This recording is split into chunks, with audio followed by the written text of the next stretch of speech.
When maintaining your daily wellness rituals is important to you, the change in routine during the summer can feel daunting. Kachava's new travel packs help you stick to your daily ritual, even when you're on the go.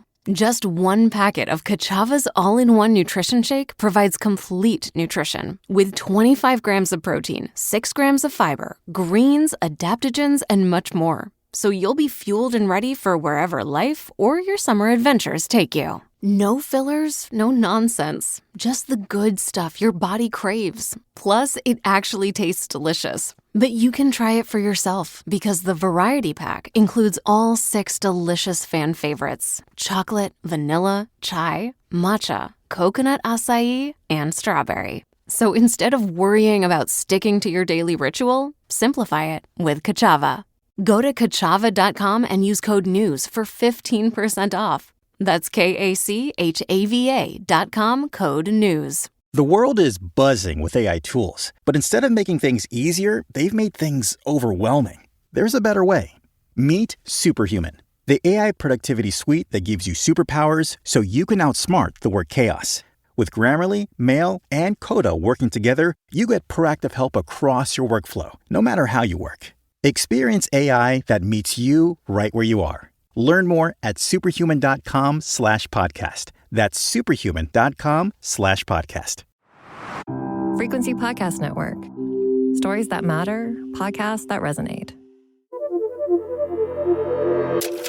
Times are still tough for many Canadians who are struggling to make ends meet, thanks to higher gas prices, food prices, and mortgage payments. So for some, a vacation might just be a pipe dream. Data suggests many of us are scaling back our spending in this area, but experts say you don't have to skip the trip altogether. You just need to plan. I'm Kris McCusker, and in this episode of In This Economy, we speak to Sumaiya Bhula, Senior Manager, Saving and Investing Journey at TD Bank. Thanks for doing this today. Thank you so much for the opportunity. So can you walk us through this survey? What were you looking to gauge here? Was it, is this a survey that you do annually?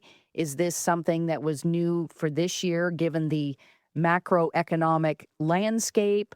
I'm just curious what you were looking to gauge when you set out to do this survey. Yeah, we were essentially looking to kind of understand what is the consensus right now, given the high cost, inflation and things of that nature. We wanted to really understand what Canadians are feeling, and I think that was really understanding and highlighting with summer season around the corner.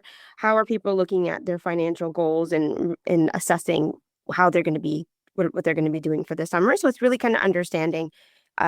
The survey kind of gave us some insights into how Canadians are thinking about their financial goals and their financial future. We do surveys often, but depending on the themes and the topics. But this one was predicated on, what we're seeing currently in the environment. All right. So given the current situation, what did you find? Well, there's a lot of very interesting insights that we found. Some obviously are consistent across what we're kind of hearing and seeing. But I think one of the biggest things are Canadians are approaching the summer with a little bit more of a cautious mindset, which is largely driven by ongoing pressures. More than one in 3 say they plan to spend less compared to last year. And among those, cutting back more than 4 in 5 point to broader economic pressures overall, which is driven primarily by the cost of living, economic uncertainty, and higher transportation costs. So Canadians are really they're reassessing their financial picture, and they're redirecting their funds to everyday needs and long-term goals. Nearly 2/3 say they're shifting savings to groceries, fuel, and housing, while others are focusing on long-term stability, including paying down debt and building savings. And then since the cost of living and economic certainty are top concerns, we know that Canadians are just being cautious.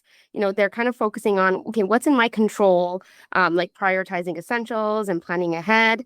How can they reduce their stress with the pressure that they're feeling? And I think at the same time, Canadians still want to enjoy their summer. People still want to have fun. They're being more deliberate about where they're spending their money and where it goes. I'm interested as well. Did the results differ depending on the age of the respondent? Yeah, absolutely. The Gen Zs obviously have a little bit of a different approach when it comes to spending. So Gen Z stand out as a generation that's most willing to adapt their spending rather than pulling back completely. 1 in 4 Gen Zs plan to spend more this summer, the highest of any generation, compared with 18% of Canadians overall. And I think the driver here is social influence. So nearly 1/3 say social pressures really increased their summer spending, which is more than double the national average. As you can imagine, they're seeing things on TikTok. They're seeing, potentially their friends traveling and they want to do the same. There's the acronym that's used, which is FOMO. They have a fear of missing out. So that's the element that we're seeing from a Gen Z perspective. Yeah, FOMO, for sure. I guess, spend the money now and ask questions later or deal with the potential debt later on. Exactly. So we wanted to see how that's playing along, but also providing the guidance and the support, to ensure that people really understand, of all generations, really looking at your financial picture and, your goals for the summer. It doesn't mean that you have to stop spending money. It's just recalibrating given the financial situation that you're currently in, the economic pressure, the inflation, the cost of everything going up. It's really re-looking at your budget and saying, okay, I really want to do this summer, X, Y, and Z, and I will, cut back on going to this restaurant, let's just say, as an example. Or I really want to travel and I'm going to look to find something a little bit more domestic, and I won't go international. So there's still ways that you can still have fun. It's just about how you approach it, how you re-look at your entire financial picture, and recalibrating that. And I think there's a ton of tools and resources, whether you re-look at like budgeting tools, speaking to a financial planner or a private banker, and just really looking at your budget from a holistic perspective and really understand, okay, these are the top 3 things that I want to do and how can I accomplish them, given that we're in, the cost of living has gone up, but there's still ways to kind of go about it and enjoy your summer as well. Well, and the other thing that you touched on there that I find interesting is the recalibration, as you call it.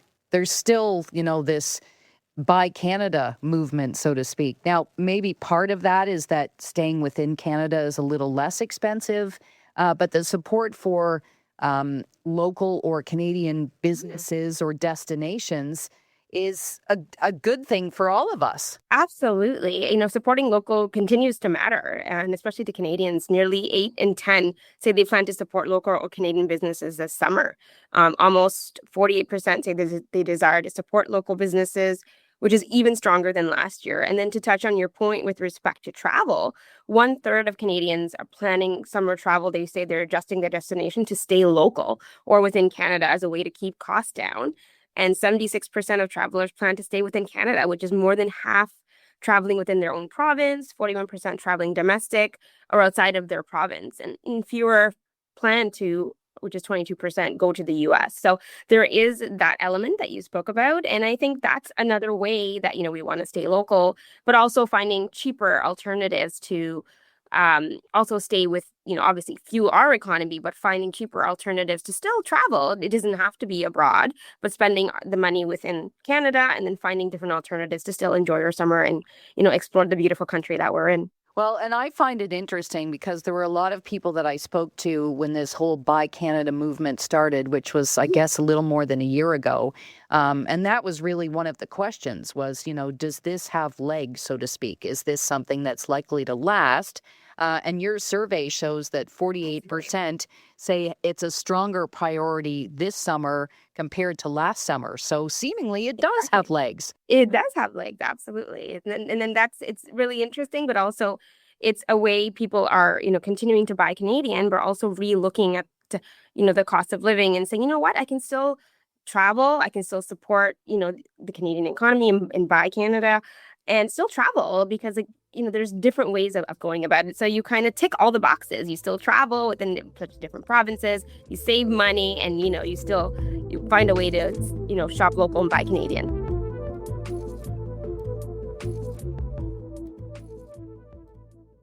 Keep your wellness routine going strong all summer. Kachava's new travel packs help you stick to your daily ritual even when you're on the go. Just 1 packet of Kachava's all-in-one nutrition shake provides complete nutrition wherever you are, with 25 grams of protein, 6 grams of fiber, greens, adaptogens, and more. Simplify your daily ritual. Go to Kachava.com and use code NEWS for 15% off. That's KACHAVA.com, code NEWS. The other thing I'm curious about, and I'm not sure whether or not your survey gauged anything around this, but the price for oil and inflation concerns started to tick up kind of in March. And it's possible that some people had already made plans that couldn't be changed. Was there anything about your survey that showed, some plans were just impossible to change? Fuel prices is really one of the key pieces that is altering people's summer plans. So a crude oil supply constraints 44% of Canadians polled say fuel and aviation costs are affecting their summer travel decisions.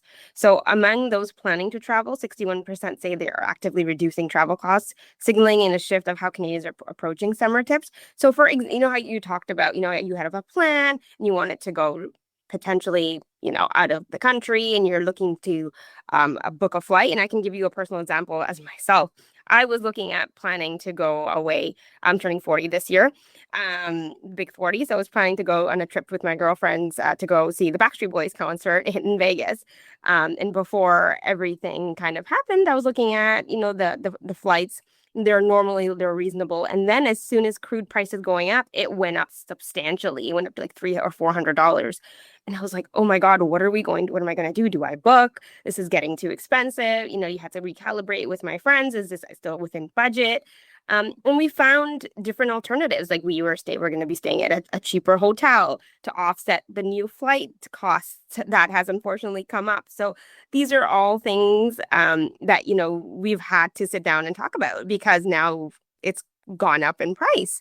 So those are things that I think other folks will navigating as well. And, there's some other friends that are traveling outside of the country, whether it's for a celebration, and automatically the cost has gone up significantly. So some have had to, due to budgetary constraint, cancel their vacation plans or just find other mechanisms, whether it's hotels, things that they maybe wanted to do as an experience, maybe scale that down. Does it still fit within the budget that you had allocated for that? So it's kind of recalibrating and relooking at your travel plans and understanding, does it still fit within your budget? And is there different ways that you can solution for that? That's so interesting, your personal example. Well, I'm glad you're still going to be able to pull that off because, that's a milestone thing. You got to do that. Yeah, I know. I was like, oh no, these prices keep going up, but it's something that you would have to consider, right, from a budget perspective. That when it doesn't just go up $50, if it goes a couple hundred, like that is, and for someone that's budgeting, it's a big impact, right? Well, and there were a bunch of airlines as well that started canceling flights just because the cost of jet fuel was just too much. So that adds to the cost for flights because there are fewer flights. Oh, absolutely. I have a couple of friends that are looking to book a cruise. And normally when you go on a cruise, a lot of them are from Miami or Florida, and you typically would get so many flights, so cheap to go there. And they just can't find anything that there's not even that many flights. A lot of them are connecting. The prices have gone up. So now it's like they have to recalibrate. Like, okay, if we book this cruise, it's actually going to cost us this much money as opposed to X, Y, and Z where we budgeted. So you're seeing that across with whether it's within family, friends, everyone is currently in an environment where cost of living is going up. They're recalibrating and relooking at their travel plans, not just for the summer, but I think for the entire year to say, how are we going to manage, the flight issues that are coming up due to crude oil prices going up. One other thing that I'm curious about here, some are skipping travel insurance as a way to save money. I'm guessing that you would advise against that? I definitely would. And I get where people are coming from. They're like, okay, we're just gonna book it, nothing's gonna happen. But it's understandable that they want to save money where they can. The survey findings highlight a potential mismatch between risk and preparedness. So really understanding what coverage you already have and where there may be a gap, but it's also important to look at that when traveling. So sometimes people rely on credit cards, employer plans, or provincial health may offer some protection. But Canadians will benefit from taking a moment to understand the limits and exclusions before assuming that they're fully covered for any gaps. Because what ends up happening is we all think that we're covered by our credit cards or work may be able to pay for some of it. But if you don't truly take a moment and understand what's covered as part of travel insurance, it could be a huge gap. And what the problem is if you don't assume, if you start to think there's no risk, you're starting to think that nothing will happen. But what ends up happening is if you are in a situation, it would actually cost you a significant amount more. So imagine you're traveling to the US and something happens there. You're paying out of pocket much more than what it would cost you to actually purchase travel insurance before going on the trip. So it's really, really understanding, what are you covered for? And, really understanding that it is a risk if you don't have travel insurance. So with 76% of Canadians planning to travel within Canada and 41% traveling outside their homes, it's really, really important to stay protected. So, having the right medical insurance can really make you feel secure and confident. And you don't want to be on a trip where there's unexpected medical emergency that you're not covered by, whether it's ambulance ride, prescription medication, or even, God forbid, a surgery or something that happens that could actually cost you substantially more than just having a peace of mind and purchasing the travel insurance before you actually leave. You spoke about, sort of some creative ways, creative financing to, get your Vegas trip in. But Canadians can also utilize loyalty programs. Yeah, there's a lot of different options out there, right? So whether it's points, so I have, personally, I have a credit card that's Expedia for TD, and I use that on a regular basis, and I was able to utilize some of my points that have accumulated to pay for a portion of my flight, which kind of offset, the additional increments that happened due to the crude oil costs going up. So, and I think there are a lot of different, cards out there. At TD, we have the Expedia for TD, we have, Aeroplan. There's all these different, cards out there that have points and loyalty, which can really help you in booking your flights, right? Because it can save some costs and help you with the budgeting aspect of it as well. Is there a way where you can, because summer's not that far, is there a way at this point where you can budget to make a trip still happen? Like if you wanted something borderline last minute, what kind of advice would you give to people who, they're listening to this and thinking, oh, okay, maybe I can swing this. How do you sort of budget quickly to make this possible? Absolutely. I think it's just re-looking at your financial picture, right? Looking at your budgeting tools. Where are you spending the money? And if for example, a trip is very important for you, where do you cut back? And there's opportunities to recalibrate and re-look at your financial picture and say, okay, I really want to travel. So where do you cut back? Whether it's going to restaurants, whether buying things on sale, looking at the loyalty points that you have, looking at your short and long-term goals, maybe sitting down with, a personal banker, just really looking at your overall picture, and understanding the tools and resources at your disposal, whether it's loyalty points, whether it's speaking to a private banker and adjusting and shifting some of your budget to where you actually want to prioritize it. It can absolutely happen. It just depends on where you're looking at it from a holistic perspective, trying to avoid impulse buying, automating more of your savings. Sometimes people think, okay, should I be automating my savings? Absolutely. Even if it's $20 to $30 a month, like those things add up, right? And I think that's why it's so important to have a conversation with a personal banker or even with yourself from looking at budgeting tools and say, what's the most important to me from a short and long-term goal, and setting those things up. And whether it's, investing in a TFSA, where if you invest in a TFSA, you can take out the money right away. There's mutual funds as well. So, really looking at the savings that you have and putting it in, whether it's in the market to increase your funds. But just, I think holistically, I would just say re-looking at your budget is like really, really important, and allocating and looking at where you can save and reallocate that to your priority. And then, reassessing it once you've hopefully taken that trip as well. So it's really looking at the bigger picture. So if I read between the lines a little bit, you see this as a great opportunity.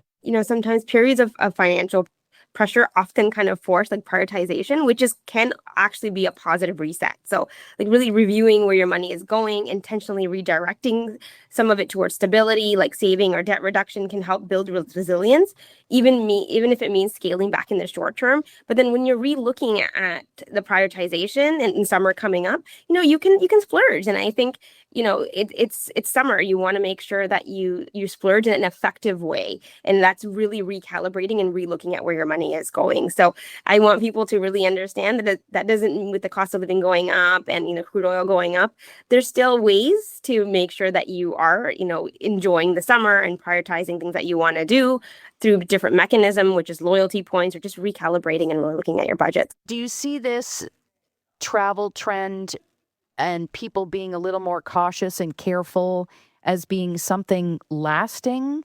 Was there anything in this survey that suggests maybe this is a trend that's likely to stick around for a while, or is this, temporary because of the current financial landscape? I think with the current financial landscape, I think what it does is it helps people to plan ahead better.